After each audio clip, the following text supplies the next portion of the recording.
Without further ado, I have the honor and pleasure to introduce our keynote speaker. She's a biochemist who understands the physiological processes behind masks. Dr. Christin Parks. Thank you.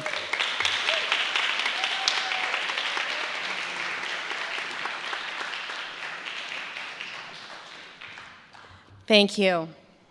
So I just want to begin with my credentials. I graduated from the University of Wisconsin-Eau Claire a long time ago with a double major in biochemistry and molecular biology. And then I went on to the University of Michigan where I spent 8 years earning a PhD in cellular and molecular biology. I worked in the departments of physiology and immunology where we identified the molecules that signaled for your immune response. At that time, in the mid-90s, we were still identifying the receptors that mediated our immune response. You know, when we didn't vaccinate until we knew what we were doing, right? Till the mid-90s. Right, so there was this plaque on many of the doors that said, if we knew what we were doing, we wouldn't call it research. Right, so you will find that many scientists, as opposed to specifically some medical doctors, I find older medical doctors have a humility that many of the younger don't, and I'm not, saying everyone, but you'll find that many scientists have a much greater humility before God's creation, because the more you know, the more you understand what you don't know. And so I worked with the signaling molecules in the immune system, and I think that's very important because it gives me a lot of perspective on the immune system and how it's affected. And I understand things at the cellular level. And so I think that there's this sort of disconnect in people that, they're given a narrative and they're like, don't look beyond surface deep.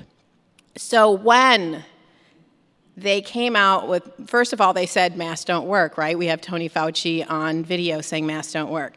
When they came out with the directive to put on masks, I was stunned. I said, this will never work. We have so many medical workers and scientists in the US, it just can't work. Everyone's going to step up and say, viruses go right through a mask. Masks aren't going to do anything. It's like when you put your finger on a fire hose. If you put a mask on, even an N95, unless there is absolutely no gap, and I know there's others that are going to talk about this, if there's a little gap, it's just shooting that right out, and it's shooting it further, just like when you put your thumb on a hose, right? You block some of the water, it just shoots further. And this idea that it was carried by droplets, we've always known better than that. It's aerosolized, it hangs in the air for hours. So you're shooting it out, it's hanging in the air. And I was like, and so I couldn't even have this conversation for 6 months to a year because it was so obvious to me that masks don't work. You don't argue about something that's a foregone conclusion. And so to see this persist and persist in the face and watch medical professionals get on board was very scary for me. It's like throwing babies into the ovens and everybody acting like this is okay. And so today I really want to talk about some of the harms. There was just a Cochrane report that came out, and it reviewed several of the mask studies. In fact, there were only 12. We're 3 years in. Wouldn't you think that there would be dozens, if not hundreds, of studies showing the efficacy of masks since they've mandated? There's only 12, and many of those are previous ones looking at the flu. Why didn't they do the studies? It's the same reason they never do the studies, because they don't want to know what they're going to find. So what did the review that they did do show? It showed with a high degree of certainty that masks have no impact on the transmission of viruses. Duh. Okay? So, but people, there seems to be, they really ingrained this narrative, if you're a good person, you'll put on a mask to protect others. So why are people wearing masks still? Because they want to be a good person. And I have very sensitively tried to ask people, because I am not here to judge them, right? Hey, what's going on? A lot of times their mom has cancer. They're living with someone that's immunocompromised. They don't want to be the one that brings home the thing that's going to nail the coffin and make them ill. And a lot of times the older relative has watched the news and they don't understand that masks don't work. So even if the person wearing the mask understands, they want to be able to tell their loved one, I did what I could, right? So one of the things we're fighting is this psychological brainwashing that good people wear masks. All right, so later on in my talk, I'm going to talk about what actually does work. And so I think we need to be sensitive to people, but we also need to give them tools that they can feel like they're going forward and being a good person and sharing this information with others and with their loved one and saying, this is what's actually working to prevent viral transmission. And so that's what I do, one person at a time, when I see people wearing a mask. And sometimes I remember, I've actually met other freedom warriors like outside of Costco because they're the only ones not wearing a mask, right? You're like, hey, I know you. But to educate them and to, give them some answers, because one of the reasons that the vaccines were promoted and why so many people took them is because there were no other options. And so whether it's childhood vaccinations, whether it's the COVID vaccine, whether it's masks, one of our most important jobs is to give people alternatives. Because without alternative treatments that are effective, people are going to go back to whatever's being promoted on TV. Okay? All right, so there is a law that says you cannot coerce or compel someone to do anything that may cause their own health detriment in order to save someone else. Like, we can't make a law that says, well, we do a lottery, and when your number's up, you have to give a kidney. I mean, really, right? All right, so theoretically, even the vaccine mandates, making someone be vaccinated to protect others, that's illegal because there is always the chance of an adverse reaction, whatever you think about that, right? And so I think a lot of this is going to end up in litigation. And so my message to our governments is, we're not going to back down, and this will be litigated. And so I commend those who are stepping up to litigate now, because we all know that these cases take forever. And so this is going to be litigated, and so much of this is so blatantly illegal that we have to stand up, because if they get away with it, they're going to do it again and again and again. And because it's so draconian, you can't leave your house, you can't do this, you can't do that, it makes it very, very hard to fight back. All right, so, and at the end, again, I am going to try to give you that information. What actually does prevent viral transmission? So, getting to the body of my speech. What signals our body that we don't have enough oxygen? Carbon dioxide. Okay? So when you build up too much carbon dioxide in your blood and in your lungs, there's a feedback mechanism. So what do you think that feedback mechanism tells you to do? Put on a mask? Cover your mouth? Hold your breath? Right? You know, you have the kid going, I'm going to hold my breath, Mom. Good luck with that. Why? Because that signal to your brain to breathe is going to get stronger and stronger, and even if you pass out, well, guess what? You're going to start breathing again. Okay? So what it does is it's the carbon dioxide in your lungs and in your blood that tells your body you need more oxygen. And so what are you going to do? It's actually going to tell you to breathe harder, right? When you're exercising, you start breathing harder in order to what? Get more oxygen into your lungs, and then it doesn't just want it in your lungs, right? It's going to tell your heart to start beating harder. It's going to dilate your blood vessels to try to get oxygen to your cells. So this is a homeostatic response to make sure you have an oxygen. So when you start breathing harder, let's say you start running, let's have you run and then stop and duct tape your mouth and nose. That's going to be traumatic. Why? Because your brain has already told you that you need more oxygen, right? Even if I just duct tape your mouth and nose for 30 seconds, you're not going to die after 30 seconds. I'll release it. You are going to be clawing at me, we'll handcuff you too, to get that off because your body says you need to breathe and you're not allowing yourself. So I use this extreme example, but that's just what we're doing. You put on a mask, you increase your CO2 in the mask, in your lungs, in your blood. Your brain says, breathe harder. What happens when you breathe harder? You suck that mask to your face. By now, I've got claustrophobia, and I'm like traumatized, and I'm going to probably need to be on Valium. Okay, so luckily, I did not have to wear a mask all day like we're expecting our children to do. But now you're breathing harder, you're sucking that mask in tighter, you're breathing more CO2 out because you're not having good exchange. Your brain says, breathe deeper, breathe harder. So you start breathing deeper and breathing harder. Now you're practically hyperventilating. But are you getting more oxygen like your brain's trying to do? No. Now your heart is beating faster and harder. So now you are in a state of cardiovascular stress. And we are putting many of our people, our medical workers, our children, in this state of cardiovascular stress chronically. Most of our children will be able to navigate this cardiorespiratory stress. They're young and they're healthy. But I'm going to tell you what things they are not going to be able to tolerate. But if you're 45 and older, if you're doing any kind of lifting, that cardiorespiratory stress can induce a heart attack. It can induce a stroke. It can, if you have all of these conditions that are going on, no one is talking about that. That's why, and our OSHA specialists will tell us, they do a stress test to see if you can handle that cardiorespiratory stress. I allowed my 18-year-old to wear a mask when he went to work. He was mostly standing around making sure the blueberries weren't too deep on the conveyor belt because he was 18. Under no circumstances was I going to allow my special needs daughter who has seizures to wear a mask all day.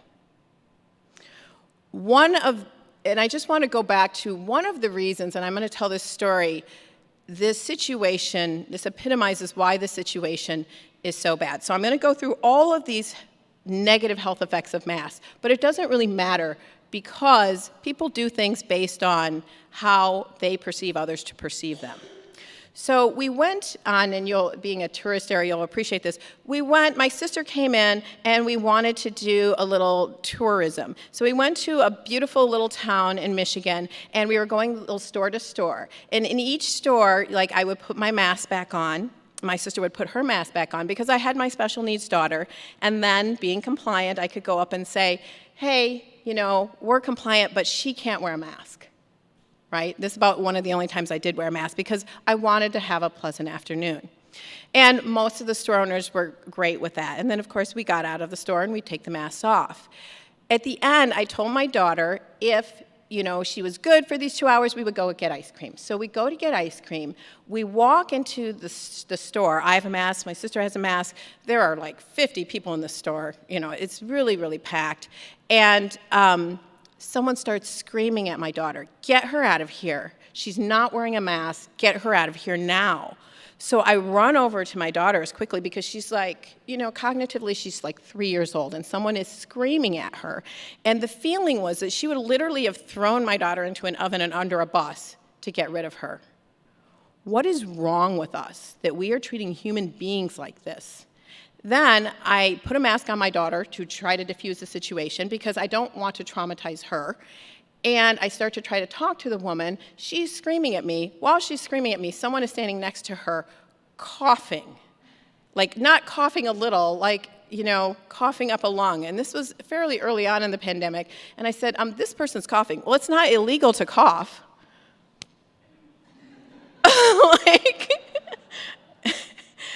But my healthy daughter, who's not wearing a mask, she's ready to throw under a bus. So this psychological state that people have gotten into is so dangerous. And that's why it's really up to you, and this is why I'm sharing this information, to let your friends, let your neighbors share a video, know what the costs of mask wearing are. Because I can't reach everyone. But if everyone that I reach reaches 10 people, then hopefully we can change the mindset around this. So going back, your body is going to try to get to homeostasis no matter what. So now you are in cardiorespiratory stress, and we are continuing that cardiorespiratory stress all day long if we are wearing a mask. And I really think about our medical workers that are in this state. So what happens? Again, hyperventilation, increased heart rate and cardiac output, hypertension. So you're exacerbating any of these conditions. And, many of you have noticed people of African descent, maybe they watch too much CNN, I'm not really sure what it is, tend to be mask wearers, much more likely to wear a mask. They have all of these predisposing conditions that mask wearing is going to exacerbate. All right, very, very concerning. All right, cardiac overload, so this can induce a heart attack. In extreme cases, when exercise is involved, we know that mask wearing and actually just having high CO2 for whatever reasons can cause respiratory arrest and basically heart stoppage.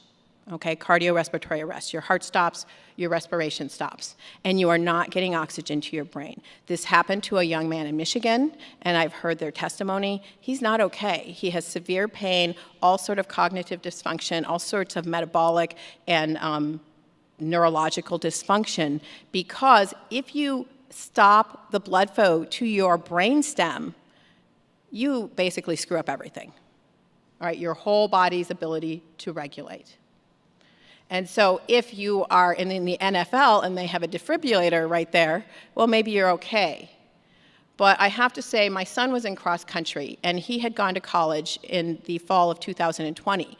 But I was watching something on TV, on YouTube, and they literally had kids running a 3.2-mile race with mask on in the rain. They are lucky that one of those children did not die or that they weren't permanently disabled. And we will never know if some of those kids did suffer some long-term effects from it. We will never know, right? Because the kids assume that one of these adults has a brain and they wouldn't be asked to do something that's going to kill them. All right, so I do want to say that when you're talking about these sports, basketball, soccer, cross-country, it is criminal to be masking our children. And we put them in the situation where a parent has to decide between the psychological needs of the child and the physical needs of the child. And that is a terrible, terrible place to put our parents. So what are the effects of chronic hypercapnia, which means high CO2? Now we have these kids with high blood levels of carbon dioxide, high lung levels of carbon dioxide. We just don't know, right? No, in fact, we do know. We have models. We have models of COPD, where because of the damage in the lungs, they have chronically high CO2 in their blood and in their lungs. We know that it impairs kidney function. Anybody testing the kidney function of our kids who are sitting in these masks all day? No. We know that it reduces blood flow. We know that it leads to chronic kidney inflammation, which is caused nephritis. All right? We also have a sleep apnea model of hypercapnia, where people, the person that they're suddenly sleeping and they stop breathing and then they go, right? And then we put them on that oxygen mask all night so that they get enough oxygen. So those people have chronically high CO2. What do we see in them? During the day, even when they're awake, they have altered postural stability, which means they can't stand straight, they can't walk straight. All right, so chronic oxygen deprivation and chronic high CO2, they have altered gait and increased falls. These have effects. And that is not just some random effect. That suggests that these are having deep physiological effects. And when you are doing this every day, the body is not able to recover. So you're going to get sustained chronic damage. When we're talking about our kids, their brains are still developing. How will you know that if whether 2 years of chronic masking decreased your child's IQ 10 points? How will you know if their development was compromised? Is there a control group? Have we measured the cognitive abilities of one group versus the other? No, we just don't care. All right, for young people, first of all, young people have a smaller airway, so they're having trouble getting enough oxygen, relative to adults anyway. Then we mask them, we're really impairing their ability to get oxygen to the brain during a key time of neural development. And remember, again, there's another window of neural development that happens between the ages of 12 and 19 for women and 12 for 26 to males. No, it is true. Males take a little longer to develop their brain. But the point is that frontal lobe development is also a critical time in neural development, and restricting oxygen flow to the brain during that time, we really haven't had the studies to show what is happening there. All right, my own daughter has seizures, so I looked up some papers on seizures, and Dr. Avery Jackson was also talking about how there's this kind of refractory period. If you take the mask off, as you actually get oxygen into the system, that can be a stressor too.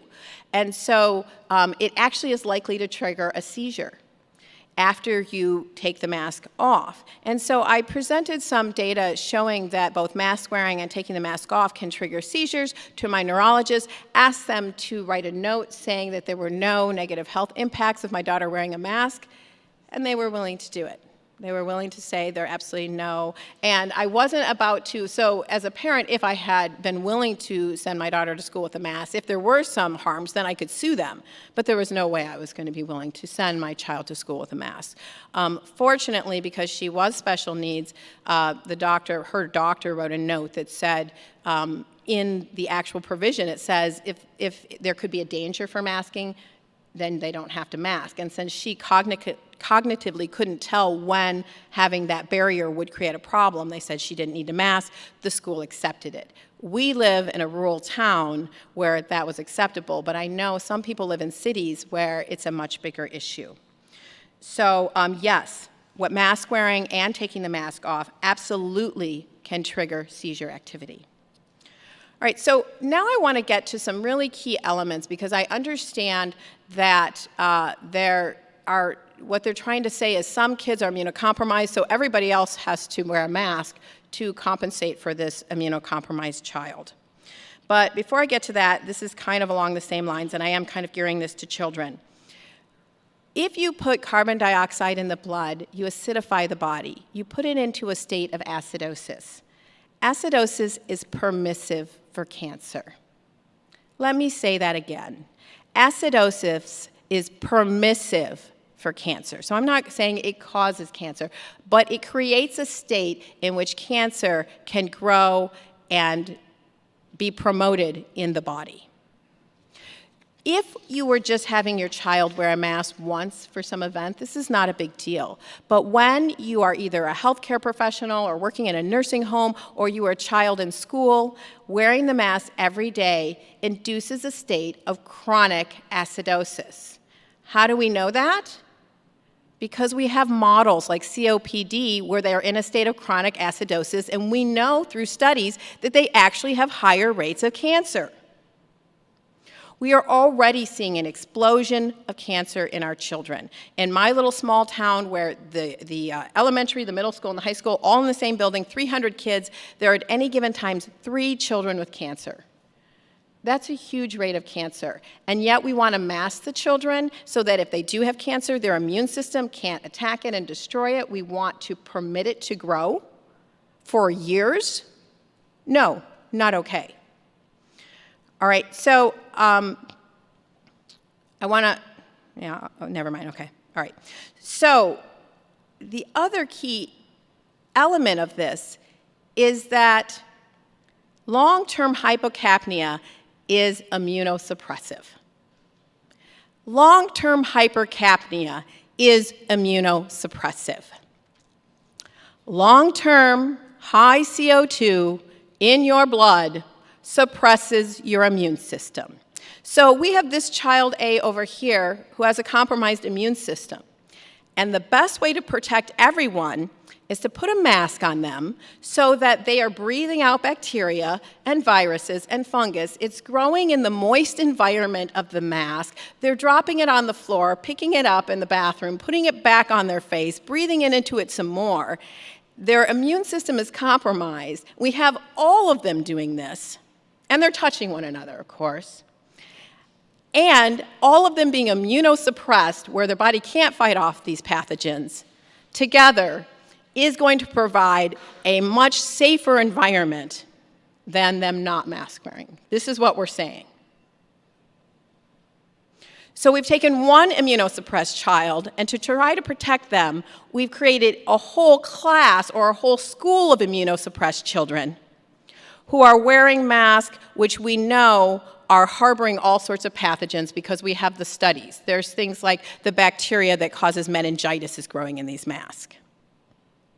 And they're growing all of these, and then they're rebreathing them in during a time when their immune system is compromised from the mask wearing. So some people have said, and I've gotten this, anecdotally, well, we just did not see a lot of respiratory infections when people were wearing masks, and when they took them off, we did. Well, of course, we always get the correlation is not causation. So there are many different factors that may come into this. But if you have ever worked with immunosuppressed people, one of the things that you will note is when you actually have an illness that is truly immunosuppressive, you don't get ill. So I have someone that I know, a friend of the family, their young daughter has some health issues, and several times they've told me, well, everyone got COVID, or everyone got ill, everyone except her. I'm so glad she didn't get it. And I said she probably did get it. Her immune system is just so compromised that she didn't have symptoms. When you get sick, your immune system, how is it activated? It's activated by an inflammatory response. And in a healthy person, that inflammatory response comes up, and then it goes down. And in the meantime, it destroys the virus, and it does all sorts of signaling that is necessary.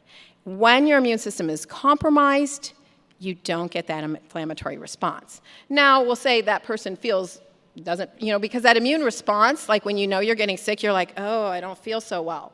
That makes us feel terrible. And so they're like, well, I'm glad she doesn't feel terrible. That doesn't mean she still doesn't have the virus. That doesn't mean she still doesn't have the fungus. That doesn't mean she still doesn't have the bacteria. It means her immune system isn't functioning properly, and so she's not getting that feeling. So we need to be careful about how we, our perceptions and whether they're really following the science. And so really, really good studies are needed, studies that apparently nobody wants to do. So it's really, really important that we understand that by mask wearing, we are creating immunocompromised people, and we are increasing the prevalence of pathogens in their environment. And this afternoon, we will have OSHA specialists talking about why we have engineering controls. So I've heard people say, we're going to breathe fresh air. And that's exactly right. Open a window. Turn up the cycles on the ventilation system. Increase that airflow. Dilute those pathogens. There are so many other ways to deal with this than causing an environment that could promote cancer and immunosuppress our children. So when you're promoting cancer, we've given these kids an acidic environment in their bodies where cancer can run rampant, and then we've compromised their immune system. Many people don't realize that you get cancer all the time. So when you go in and they say, people come back, I've got cancer. Like, it just happened yesterday. Yesterday I didn't have cancer. Today I've got cancer. And I know that this is an alarming diagnosis, so I am not making light of this. But I want to say, you've had cancer for 10 years or for 5 years. Or, who knows how long, right? Unless you took the vaccine, then maybe you didn't have cancer yesterday and you do today. But your immune system destroys cancerous cells. Children have an extremely strong, robust, innate immune system. And that's why, historically, they have not gotten cancer. So if we are seeing increased rates of cancer in our children, it suggests that they have something compromised with their immune systems. So we're putting our kids in a state that promotes the growth of cancer because their bodies are acidic, and then we are compromising their immune system that destroys cancerous cells. We just want to keep adding kindling and keep putting on lighter fluid, and then we're wondering when this is all going to be set ablaze. And then, of course, they'll say it had nothing to do with any of this. We have no idea why. All right. And to be specific about shutting down the immune system, we know that there are key genes in the immune system. One is NF-kappa B, and we have the science to show that chronic hypercapnia shuts down the expression of that gene. And so that's why these kids are not having an inflammatory response in response to pathogens. Okay.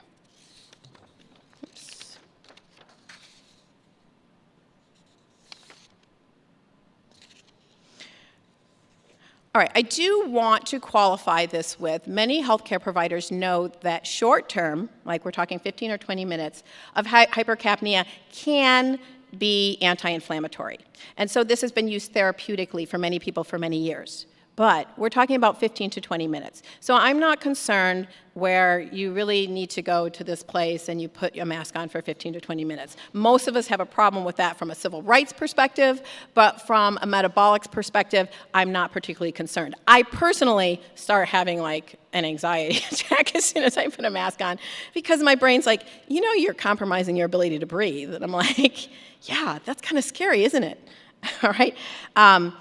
But even in the context where they use it therapeutically, there still are costs. They still find that in the context, sometimes they'll do it for surgery to have an anti-inflammatory effect so that the surgery can be performed in an anti-inflammatory environment. They still find that having too much carbon dioxide in your blood leads the lungs to fill with fluid. So there are cost benefits no matter what you do. And again, this talk is given in the context of informed consent. How many people were informed of any of this before they put their kids in a mask and sent them to school for years? All right, so I just want to talk about the exercising with a mask. They actually are several papers on this, and they come out of like Asia, where they wore masks for SARS-1, right? And so because they have masks in the past, some people did do these experiments and found that, of course, exercising with a mask on could actually lead to irregular heartbeat. It predisposed to sudden cardiac death. It significantly disrupts your your salt balance, which puts a lot of pressures on the kidneys, and it screws up your membrane polarization. Why is that important? That's how your body sends signals, and that's why you're seeing this problems in gait, is because it screws up your signaling, your neural signaling, because it disrupts your salt balance. And of course, it can result in respiratory arrest and lack of oxygen. All right, so in all of this, we've seen that mask wearing puts our kids at risk for chronic cardiorespiratory stress, hypoxia, low oxygen during a critical time in development, impaired kidney function and kidney inflammation, altered posture, gait, and sensing, seizures in those who may be predisposed, acidosis, which is permissive for cancer growth, immunosuppression during a pandemic, and when we're basically in a state where cancer is permissive. Increased bacterial and other infections. It's really important to remember that breathing is an excretory response, all right? How many of us are gonna stick a plug up our children's rear ends and say, I'm sorry? And in fact, you have a lot of ACE2 receptors in your gut. And so one of the primary ways that SARS was actually spread was basically in the bathrooms, where people would go to the bathroom, flush the toilet, those high volume flushes, it aerosolizes that, and then everybody walks in and breathes it. Isn't that nice? All right, but we could have put UV lights in the bathrooms, but we didn't, right? There's lots of things we could have done. We could have increased airflow in the restrooms, or we could have just stuck a plug up their rear ends and said, you can't excrete anything anymore. Just let all that crap build up inside of you. That is the exact same thing we're doing with our respiratory system. It gets rid of viruses, it gets rid of bacteria, it gets rid of funguses. You're supposed to breathe it out, not let the crap recycle in your lungs again and again and again. This is excretory. It's getting rid of stuff you don't want in your body. And we would never expect someone to hold their poop in. In the end, we need multidisciplinary panels in every state, every locality that address these. We need our local, and I say local because when it's top down, it doesn't work, our local and then statewide agencies to be communicating with these different multidisciplinary panels. We need access to these safe, effective medications. And we need to break through this psychological state of I'm a good person if, and let people know what it really means to prevent disease and to support one another. Thank you.